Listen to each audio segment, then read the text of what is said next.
Olá, hoje a gente vai fazer uma análise bem a fundo de um processo mental que, olha, usamos o tempo todo, né? Muitas vezes sem nem perceber. Como é que o nosso cérebro pega um monte de informação solta e agrupa em pacotes para a gente lembrar melhor? É o tal do chunking, o agrupamento. Exato. E para guiar a nossa conversa, a gente está usando um artigo de pesquisa de 2019. O nome é How Does Chunking Help Working Memory? Os autores são Thalmann, Souza e Oberauer. Uhum. Eles investigaram, assim, os limites e os mecanismos da nossa memória de trabalho, né? Aquela memória de curto prazo que a gente usa para manipular as coisas agora, no presente. Isso, aquela que está ativa o tempo todo. Então, o nosso objetivo aqui é entender como esse chunking funciona na prática. Será que ele, libera mesmo o espaço na mente para a gente conseguir lidar com mais coisa ao mesmo tempo? E o tamanho desses pedaços, desses chunks, importa. E a ordem, se ele aparece no começo ou no fim de uma lista, faz diferença. É isso que a gente vai investigar em detalhe. Perfeito.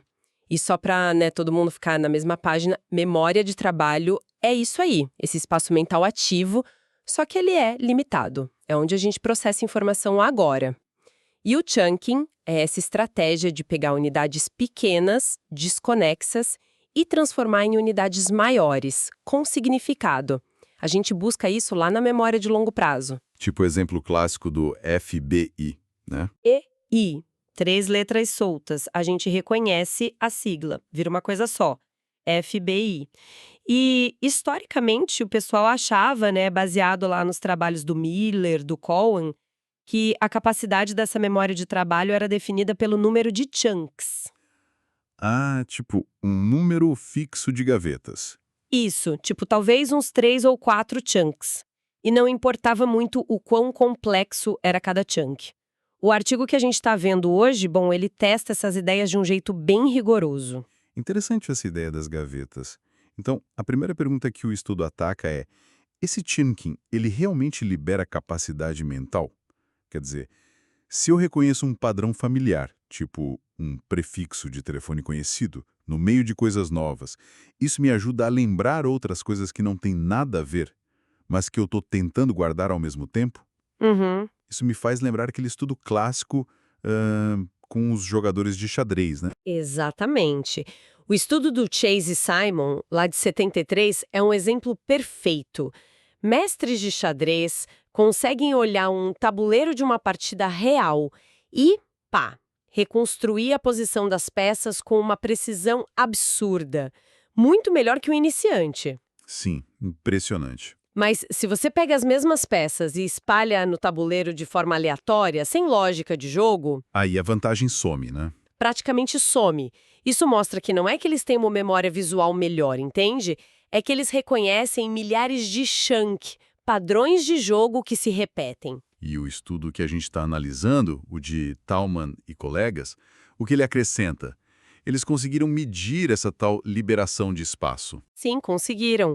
E de forma bem clara, sabe? Consistente ao longo de vários experimentos. O jeito que eles montaram os testes permitia medir não só a memória para o chunk em si, mas também para outros itens sem relação nenhuma que eram apresentados junto.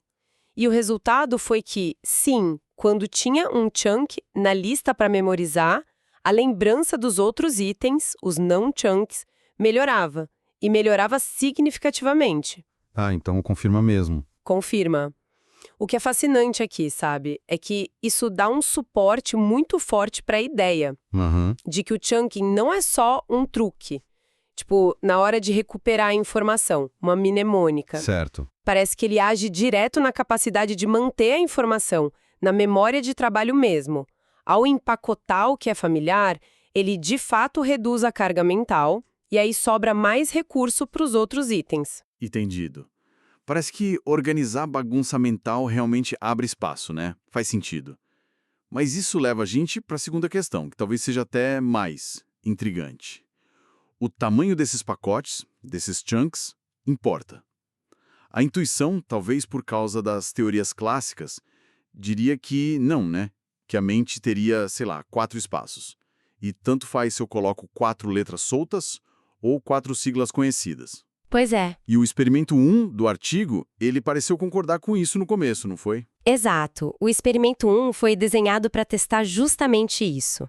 Os participantes aprenderam chunks de 2 ou 4 palavras. E, no começo, o benefício que o chunking trouxe para a memória dos outros itens foi parecido.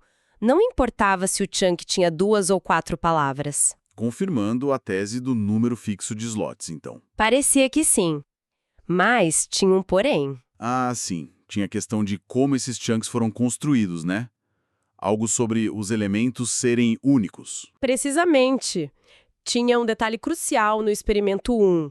Cada palavra usada ou pertencia a um único chunk ou aparecia sozinha. Os elementos eram únicos. E isso, na prática, acabava permitindo uma espécie de atalho mental. Ah, aqui a coisa complica um pouquinho. Se cada palavra só está num chunk específico, a pessoa não precisa guardar o chunk inteiro ali ativo na memória de trabalho, né? Bastaria talvez lembrar a primeira palavra e usar isso como um gatilho para buscar o resto lá na memória de longo prazo. Seria isso? Exatamente essa é a questão. A pessoa podia usar a primeira palavra como um ponteiro, um índice, para o chunk guardado lá na memória de longo prazo. Isso reduziria a carga mental, sim, mas não porque o chunk ocupa um espaço fixo independente do tamanho. Seria por causa dessa estratégia de recuperação, que era facilitada pelos elementos únicos. Entendi. Então, não testava de verdade se um chunk de 4 palavras pesa mais na memória de trabalho do que um de 2. Exato. Não respondia à pergunta fundamental sobre o custo do tamanho. Faz todo sentido. Então, como é que eles contornaram isso? Para ter uma resposta mais definitiva sobre o impacto do tamanho do chunk. Bom, aí nos experimentos 2 e 3, eles mudaram a abordagem. Usaram elementos não únicos. Não únicos? Como assim? Ou seja, itens, nesse caso, eram letras que podiam aparecer em diferentes chunks ou em sequências aleatórias. Isso é bem mais parecido com a vida real, né? A letra A, por exemplo, está em um monte de palavras, de siglas. Verdade. No experimento 2, eles compararam o efeito de memorizar 3 coisas. Primeiro, siglas conhecidas de 3 letras, tipo FBI, USP, chunks reais. Segundo, letras isoladas aleatórias, que os pesquisadores chamam de singletons. Funcionavam como chunks de tamanho 1. Ah, um chunk de uma letra só. Isso. E terceiro, sequências aleatórias de 3 letras que não formavam sigla nenhuma, os não chunks. Tá. E o que essa comparação revelou quando aquele atalho dos elementos únicos já não funcionava mais? O tamanho do chunk passou a importar. Sim. E de um jeito que desafia aquela visão mais simples. O resultado foi que os singletons, as letras únicas, os chunks de tamanho 1, Sim. eles trouxeram um benefício maior para a memória dos outros itens do que os chunks de 3 letras, as siglas. Opa, peraí. Isso é contraintuitivo. Quer dizer que um pacote menor, tipo uma letra só, liberava mais espaço mental do que um pacote maior e familiar como uma sigla conhecida? Exatamente isso. É surpreendente, né? Totalmente. Truque do ponteiro, o tamanho do chunk importa sim. Um chunk maior, mesmo que seja familiar, parece que exige mais recursos da memória de trabalho para ser mantido ativo do que um chunk menor. A familiaridade ajuda, claro, mas não zera completamente o custo do tamanho ou da complexidade interna. Mas será que isso não era só porque, sei lá, é mais rápido ensaiar mentalmente uma letra só do que 3? Tipo, ficar repetindo A na cabeça versus repetir FBI. O tempo de ensaio? Ótima pergunta. E os pesquisadores pensaram nisso também. Eles controlaram essa possibilidade no experimento 3. Pediram para os participantes fazerem a tarefa de memória enquanto faziam supressão articulatória. Supressão articulatória, o que é isso? É basicamente ficar repetindo um som qualquer, tipo bababá, em voz alta, enquanto tenta memorizar. Isso impede, ou pelo menos dificulta muito, aquele ensaio verbal interno de ficar repetindo na cabeça. Ah, entendi. Para bloquear a repetição mental e, mesmo assim, bloqueando isso, o resultado se manteve. Os singletons ainda foram melhores. Sim.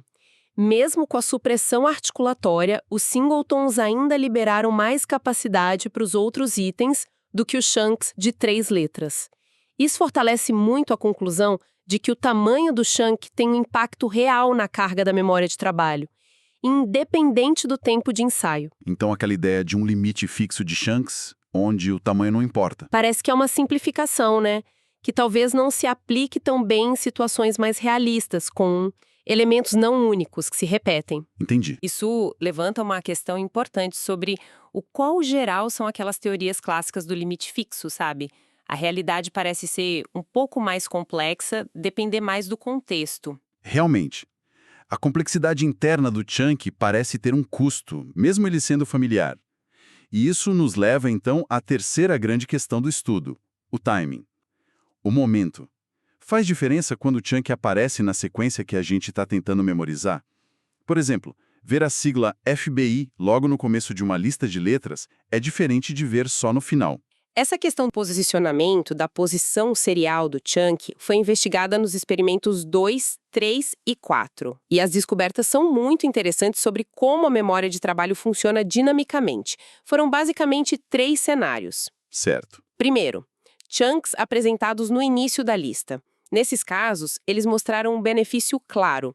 Melhoraram a memória dos itens que vinham depois deles. Ok. A interpretação é que se você reconhece o chunk logo de cara, você consegue compactar ele rapidamente. Isso libera recursos mentais para você codificar melhor o que vem em seguida. É como arrumar a mesa antes do prato principal chegar, sabe? Ok, faz sentido. Liberar a capacidade para o que vem a seguir.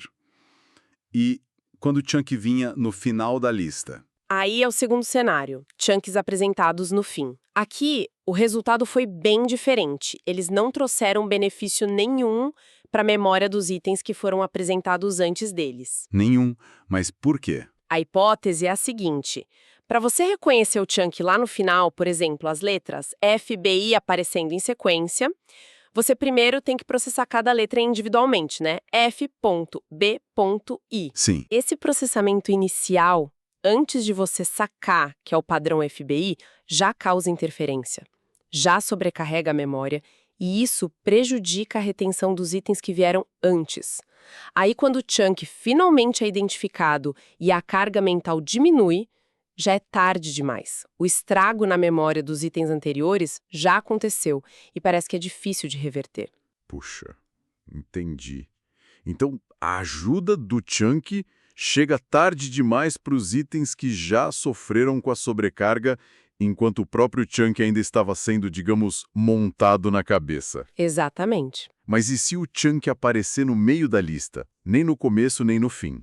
Esse foi o terceiro cenário, talvez o mais surpreendente, que eles exploraram no experimento 4, chunks no meio da sequência. E aí? Nesse caso, o chunk beneficiou tanto os itens que vieram depois dele, liberando capacidade, como no chunk inicial, Certo. quanto os itens que vieram antes dele. Como assim? Se o chunk no fim não ajudava os itens anteriores, por que o do meio ajudaria? Isso parece contraditório. Pois é, a explicação que os autores dão é sutil. Eles sugerem que quando o chunk está no meio, a redução da carga mental que ele causa acontece num momento meio crítico.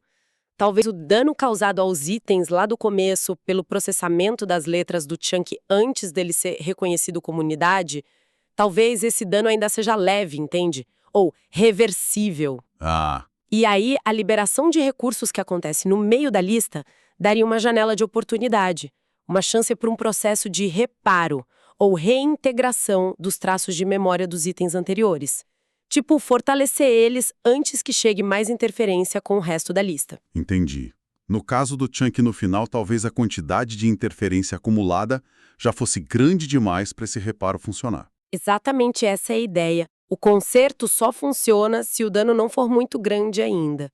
E se a gente conecta isso tudo, né, com o cenário maior, fica claro que a memória de trabalho não é só um conjunto de caixas passivas esperando informação. Não mesmo. É um sistema super dinâmico, onde tem codificação, manutenção, interferência acontecendo, remoção de informação que se tornou redundante e talvez até esses processos de reparo, de reintegração, tudo acontecendo continuamente ao longo do tempo. Uau, que complexo. Então vamos tentar amarrar isso tudo.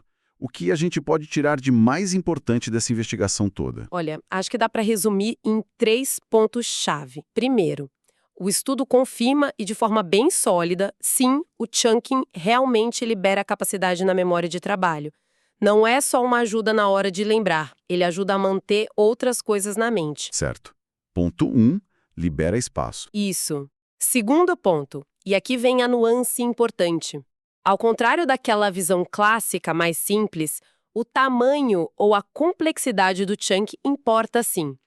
Especialmente quando a gente lida com informação mais realista, onde os componentes podem se repetir em vários lugares. Chunks menores, como os singletons, podem, paradoxalmente, liberar mais capacidade do que chunks maiores e familiares, dependendo da situação. Ok. Ponto 2. Tamanho importa e, às vezes, menos é mais. Contraintuitivo, mas interessante. Exato. E terceiro ponto. O timing é crucial. O benefício do chunk não é igual sempre.